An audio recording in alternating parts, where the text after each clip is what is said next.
Nehemías con autoridad, diga autoridad, con una seguridad que la necesitamos todos nosotros, le dijo a un rey, un copero, le dijo a un rey que él no tenía parte, que él no tenía por qué opinar en aquello. En buen puertorriqueño, Nehemías le dijo a Sanbalat: ¿quién te ha dado vela a ti en este entierro? Y usted no se ha dado cuenta que muchas veces en nuestra vida habla el que menos autoridad tiene. Los que se levantan a criticar siempre son los que hablan, los que menos pueden. Muchas veces cuando nosotros encontramos delante de nosotros ruinas de nuestro pasado y decidimos levantarnos a reconstruir lo perdido, hay gente que va a venir con su opinión. Hay gente que va a querer tomar velas en los entierros que no les corresponde. Hay gente que teniendo sus vidas destruidas quieren decirle a los otros cómo construir su vida.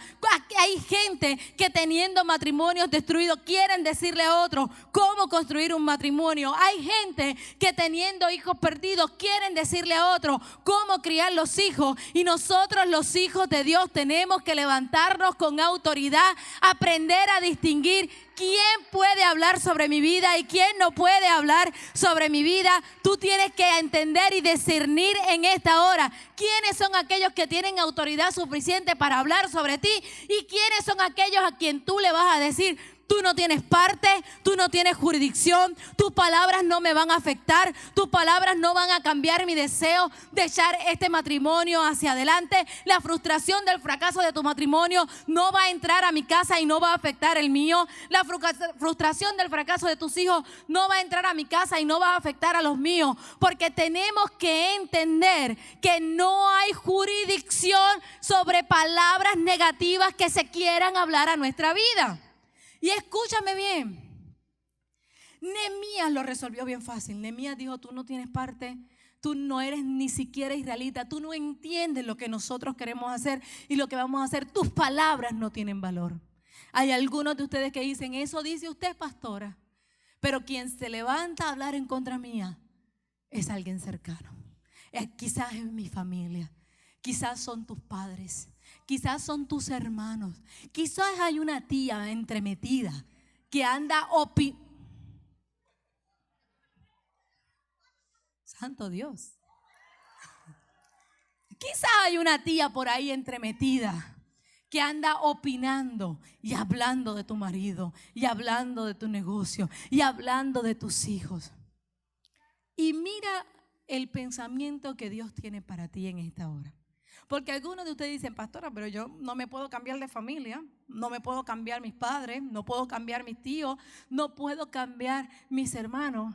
Pero el día que tú aceptaste a Jesucristo como tu único Señor y Salvador, todo tu DNA cambió y ya tu DNA no pertenece a la familia en donde todos se divorcian. Tu DNA pertenece a la familia en donde todos los matrimonios tienen posibilidades y todos los matrimonios van a echar hacia adelante. Tú tienes que entender que el día que tú aceptaste a Jesucristo como tu Salvador, el DNA que corre por tu familia, en donde todos mueren de un ataque cardíaco, o en donde todos son víctimas de la diabetes, o en donde todos tienen hipertensión, cambió en tu vida y ya tú no tienes que ser sometido al miedo que quizás pone tu familia. No trabajes tanto porque tu papá murió del corazón, no hagas esto porque mira lo que le pasó, no te trabajes tanto porque mira, allí se murió tu tío en un escritorio. El DNA que corre por tus venas es el que dice que tú te rejuveneces como las águilas, que Dios te llena de fuerza. Habrá alguien en esta mañana que pueda entender que tu DNA cambió, que toda la jurisdicción sobre tus pensamientos cambió, que toda tu herencia cambió el día que aceptaste a Jesucristo como tu único Señor y Salvador.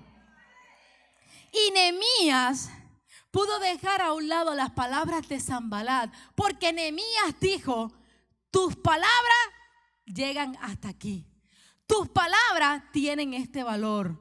Mi herencia, mi DNA como judío va por encima de lo que tú puedes hablar, porque tú puedes ser rey, pero tú no eres un rey de Israel, pero tú no eres un rey con la genealogía que yo tengo y que yo cargo. Y en el día de hoy yo he venido a hablarle a hijos y a hijas de Dios que tú puedes entender que la genealogía que obra en ti hoy no es la genealogía de tu apellido, no es la genealogía de tu urbanización donde todos los jóvenes tienen problemas con las drogas, no es la genealogía de tu apellido en donde todos hacen trampa con los taxes, o en donde todos tienen problemas cardíacos, o en donde todos tienen problemas en el matrimonio. La genealogía, el DNA bajo el que tú y yo funcionamos en el día de hoy es el de un hijo, de una hija de Dios que tiene la autoridad para decir: lo que pasó con mis padres no va a pasar conmigo, lo que pasó con mis hermanos no va a pasar conmigo, lo que pasó con mis tíos no va a pasar conmigo, lo que pasó con mis vecinos no va a pasar conmigo. Habrá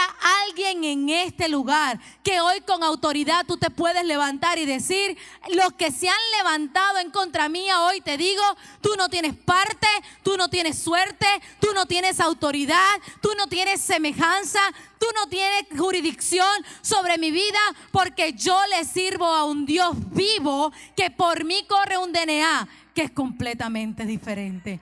Y si le vas a dar un aplauso al Señor, dáselo fuerte. Ya la genealogía de tu familia no tiene relevancia. Ya las costumbres de tu urbanización, de tu barrio, no son importantes. Ya la educación de la que tú vienes no es importante, porque hay algo que está por encima de eso, que te dice en el día de hoy que nosotros, sus hijos, los hijos de Dios, nos levantaremos y edificaremos por encima de las circunstancias, por encima del apellido, por encima de la familia. Y si tú no puedes verlo así en esta mañana, tú necesitas ver tu vida diferente. Tú necesitas verte a ti mismo diferente. Ahora yo quiero que vaya conmigo a Nehemías capítulo 1. El verso 1 al 4. Porque hay algo importante que quiero depositar sobre tu vida en esta mañana. Nehemías capítulo 1, cuando usted llegue ahí, diga amén. Si no ha llegado, diga todavía. Y si no trajo su Biblia, siéntese al lado de un cristiano que sí tiene su Biblia. Dice Nehemías,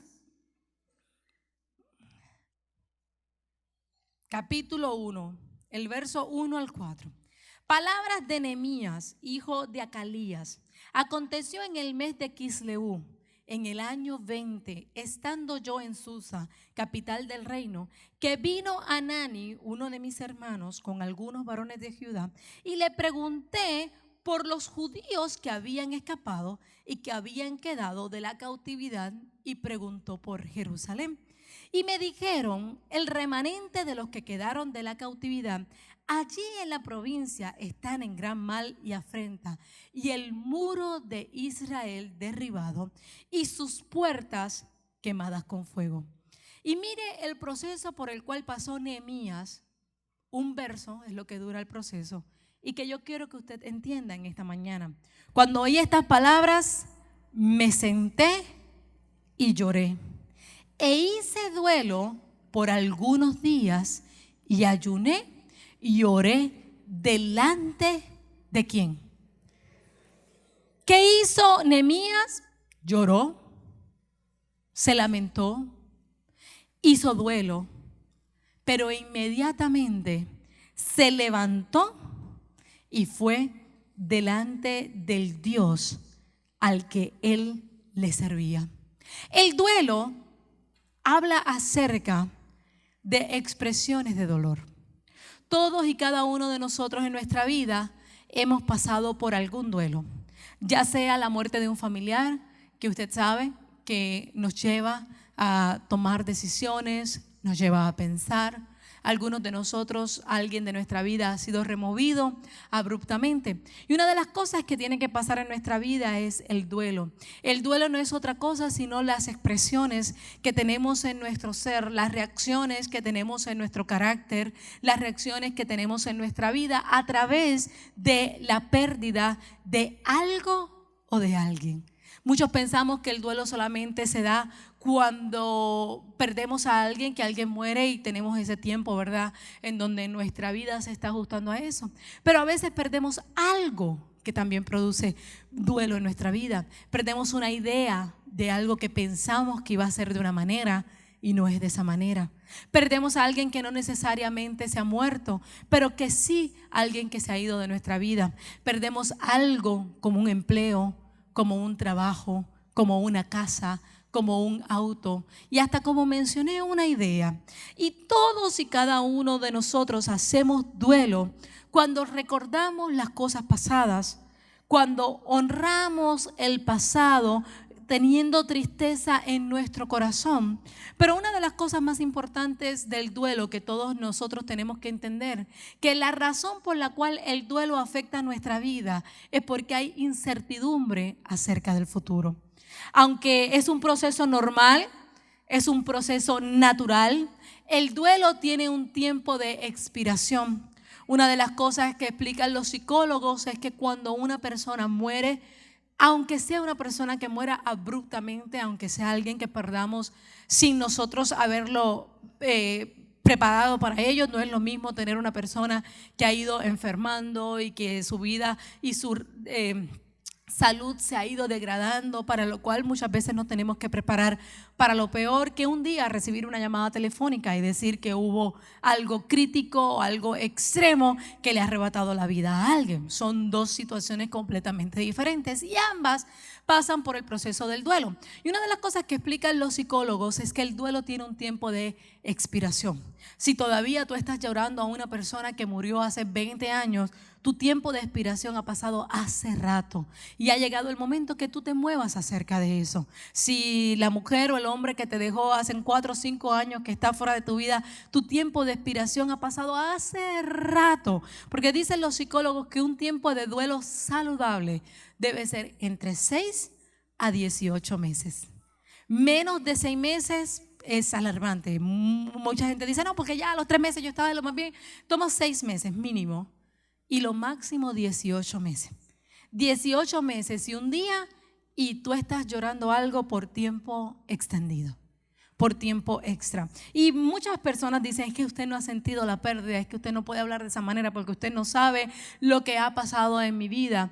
Todos tenemos que entender que el tiempo del duelo, hay un verso que me gusta mucho en Eclesiastés, sé que está en Eclesiastés 7, no tengo la cita exacta en este momento, pero me gusta mucho porque dice que en la casa de la alegría allí todos están alegres, pero en la casa del luto aún todos los que están allí tienen en qué pensar. Cuando usted va a un funeral, ¿no le ha pasado a usted lo que hace un funeral en nuestra vida? Un funeral detiene toda nuestra vida. Si usted tenía una cita médica o si usted tenía que ir al trabajo o si usted tenía que hacer algo, todo se detiene porque la muerte no se planifica. Cuando alguien muere y tenemos que ir a un funeral, siempre es de repente, ¿verdad? Nadie te ha dicho, mira, en el año 75 estoy pensando morirme el 14 de octubre para que separen la fecha desde ahora. Siempre es inesperado. Así que usted nunca hace citas para ir al funeral ni se prepara para ir a la funeraria. Cuando llega, nos llega el momento de estar allí. Y Eclesiastés capítulo 7 dice que mejor es estar en la casa del luto que estar en la casa de alegría, porque en la casa del luto todos meditan sobre sus caminos. Y el duelo produce eso en nuestra vida, produce el meditar sobre nuestra vida, el meditar sobre nuestro camino. Y déjame explicarte lo que hizo diferente el duelo que experimentó Nehemías al duelo que quizás tú estás experimentando en el día de hoy.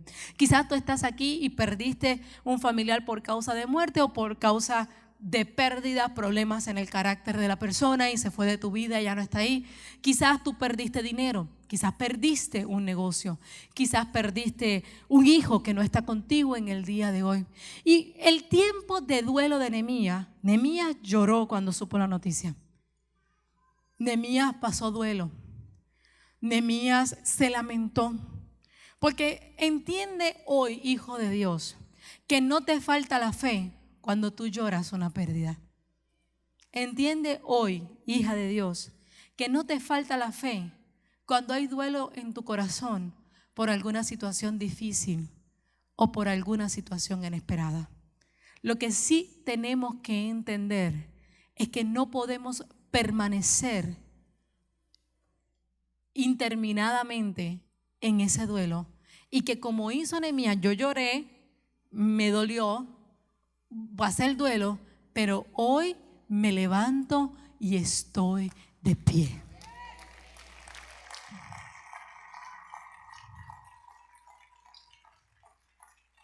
Muchas veces en el duelo llegan personas a nuestra vida, pero lo más importante del tiempo del duelo que tú tienes que entender, y este es el pensamiento con el que quiero dejarte en esta mañana, es que en el tiempo del duelo, en la casa del luto, cuando hay pérdida en nuestra vida, todos tenemos que meditar en nuestros caminos. Y no es meditar en lo que se perdió, en lo que ya no tengo, en lo que ya no llegó, en lo que iba a ser y ya no puedo hacer. Lo que hizo diferente el tiempo del duelo de Nehemías es que él se levantó de allí con 3 cosas bien claras en su vida, que son las 3 cosas que yo quiero que tú entiendas y que yo quiero que tú grabes en tu corazón y memorices en tu corazón, que nos lleva Nehemías capítulo 2, el verso 20. Porque él dijo: nosotros los hijos de Dios nos levantaremos y edificaremos a casa a Jehová. Lo primero que él hizo, que Nehemías hizo, es que él declaró en quién él creía. En medio de un duelo, en medio de una pérdida, en medio de ese tiempo de introspección, de ese tiempo de análisis, lo primero que tú tienes que hacer, y memoriza esta palabra en tu espíritu, es que tú tienes que evocar. Tú tienes que traer a la memoria. Tú tienes que llamar al Dios al que tú le sirves, que tome autoridad y que tome jurisdicción sobre tu vida. Si tú permites en el tiempo del duelo, en el tiempo del llorar, en el tiempo donde nuestras defensas están bajas, en el tiempo en donde hemos dejado caer nuestras defensas, tú permites que los pensamientos de los Sanbalat tengan jurisdicción sobre tu vida, tu destino va a ser triste. Pero en los tiempos en los cuales hay duelo, en los cuales hay dolor, en los cuales hay pérdida, lo primero que tú tienes que afirmar, lo primero que tú tienes que hacer es evocar a quién tú le sirves, hijo de Dios. Tú tienes que entender que no es para los buenos momentos, tan solo para los cuales tenemos la fe en nuestra vida. Es para los momentos difíciles, es para los momentos de pérdida, es para los momentos en donde no tenemos explicación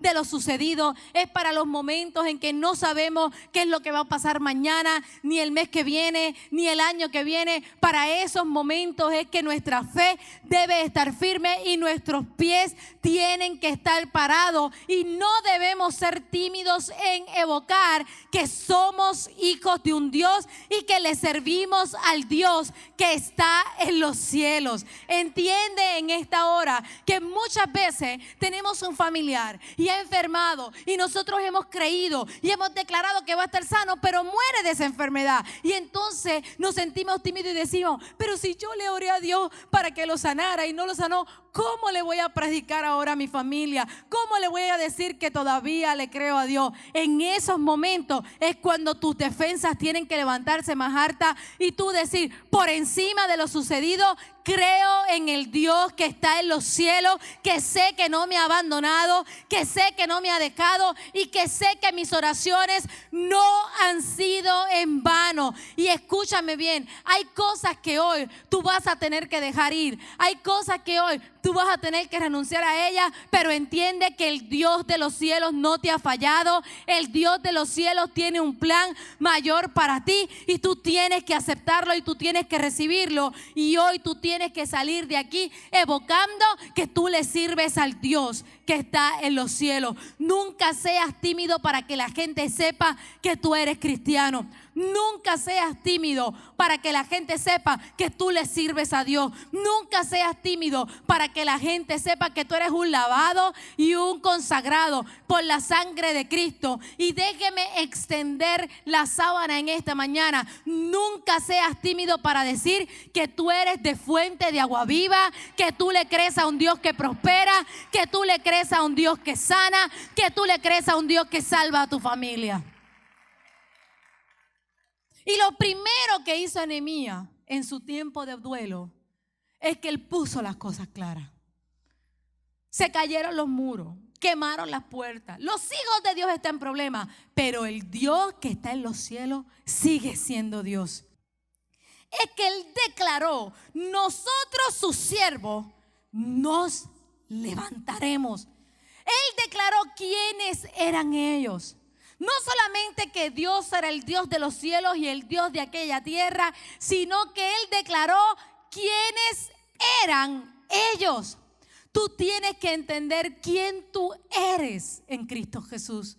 Tú tienes que entender quién tú eres en Dios. Tú tienes que, es que usted dice, ¿qué usted no entiende, pastora? Que yo soy el único cristiano de mi familia. No, el que no entiende eres tú, que tú eres la luz en medio de las tinieblas que Dios ha puesto ahí para hacer la diferencia en tu familia. Muchos te dicen que usted no entiende, pastora, yo soy la única persona que no bebe, que no baila, que no sale los fines de semana en mi trabajo. No, el que no entiende eres tú, que Dios te puso en ese lugar para que tú fueras luz en medio de las tinieblas, para que tú hicieras la diferencia, no para que el grupo sea presión sobre ti, sino que tu estilo de vida sea presión sobre el grupo, porque nosotros los hijos de Dios no recibimos presión de grupo, nosotros somos la presión del grupo, nosotros somos los que ponemos el estándar de lo que es un matrimonio de Dios, nosotros somos los que ponemos el estándar de lo que son los hijos de Dios,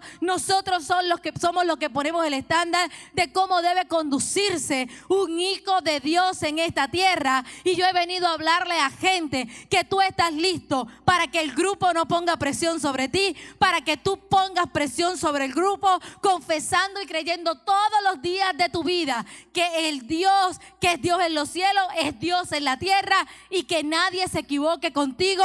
Tú eres un hijo y tú eres una hija de ese Dios.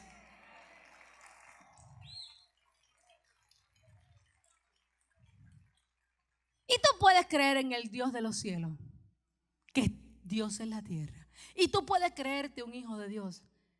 Pero si tú no haces lo tercero que hizo Nehemías, y con esto quiero terminar, pues lo dejaste a mitad. Pues no vas a terminar y no vas a completar. Porque lo tercero que hizo Nehemías, que fue el producto y el resultado de su tiempo de duelo. Y si tú estás aquí y tú has pasado tiempo de duelo y no has salido de tu tiempo de duelo con este producto y este resultado, hay mucho que tú tienes que cambiar en este altar en esta mañana. Porque Nehemías evocó y dijo: Dios es el Dios de los cielos. E invocó y dijo: nosotros somos los hijos de Dios. Pero lo tercero que hizo Nehemías, y es la tercera palabra que quiero que te lleves contigo en el día de hoy, y es que él provocó. Porque él no salió del tiempo del duelo con los mocos que le llegaban hasta las rodillas, y con que se le acabaron los Kleenex en la casa, y que se le secaron los lagrimales y ya no tenía más lágrimas para botar. Nehemías salió de aquel tiempo de duelo con un plan y sabiendo lo que iba a hacer. Y yo he venido a decirte en esta mañana, y todo lo que yo he dicho en esta mañana es para que tú entiendas que de un tiempo de duelo en tu vida, tú tienes que salir con un plan. Tú tienes que salir con un plan de acción. Tú tienes que conocer qué es lo próximo que yo voy a hacer, a dónde es lo próximo que me voy a mover. Perdiste el empleo, llora, laméntate, pasa duelo, pero no salgas de ahí sin un plan. No salgas de ahí sin saber qué es lo que vas a hacer. No salgas de ahí sin decidir: finalmente voy a montar mi negocio, o finalmente voy a perseguir esto que siempre he querido hacer, o finalmente voy a tocar esta puerta porque yo sé que Dios quiere abrir algo nuevo en mi vida. Hijo de Dios que estás aquí en esta mañana, en nuestro tiempo de duelo siempre va a llegar gente. Unos se van a lamentar y otros nos van a empujar. Cuando las hermanas de Lázaro estaban frente a la tumba y estaban allí llorando el duelo y la pérdida de su hermano, Cristo llegó y lloró con ella. Pero Cristo tenía un plan de acción, y es que Él se iba a parar frente a aquella tumba e iba a decir: Lázaro, ven fuera. Había algo que hacer. Había 4 leprosos que se encontraban en un campamento en el pueblo de Israel. Y dice que llegaron a un campamento que estaba totalmente destruido. Y aquellos 4 leprosos dijeron: si nos quedamos aquí, nos morimos de hambre. Ellos lloraron a todos. Quizás los primeros que debieron haber muerto eran ellos, que eran los que estaban enfermos. Pero cuando ellos llegaron a aquel campamento, todos sus familiares, todos sus amigos, todos los que estaban sanos, todos los que no tenían amenaza de muerte habían muerto, y los que tenían amenaza de muerte todavía estaban vivos. Y cuando ellos estaban allí en aquel campamento, se dijeron unos a otros: si nos quedamos aquí, nos morimos, pero si vamos hacia allá, tenemos esperanza de vida. Y tan solo aquella esperanza de vida los hizo que se levantaran y comenzaran a caminar. Dice la Biblia que mientras ellos caminaban, delante de ellos iba un estruendo que iba eliminando a los enemigos unos a otros. Permíteme sugerirte en esta mañana que de la misma manera que Dios envió a Cristo sobre Marta y María, que de la misma manera que aquel estruendo precedió a aquellos leprosos, que de la misma manera que cuando Nehemías fue donde el rey pidió cartas, aquellas cartas abrieron camino sobre él. Yo quiero decirte en esta mañana, y Dios me ha enviado a decirte esta mañana, que cuando tú sales de tu duelo entendiendo quién es tu Dios, cuando tú sales de tu duelo entendiendo quién tú eres para Dios, y cuando tú sales de tu duelo con un plan de acción, el Dios de los cielos ya se te ha adelantado y hay cartas que van por delante de ti abriendo el camino. Y lo que tú piensas que va a ser difícil, Dios lo hace fácil. Y lo que tú piensas que va a ser imposible, Dios lo hace posible. Y lo que tú piensas que es sobrenatural, Dios se encarga de hacerlo extraordinario sobre tu vida. Si esa persona eres tú en esta mañana, yo quiero que tú le des un fuerte aplauso al Señor, que te pongas en pie.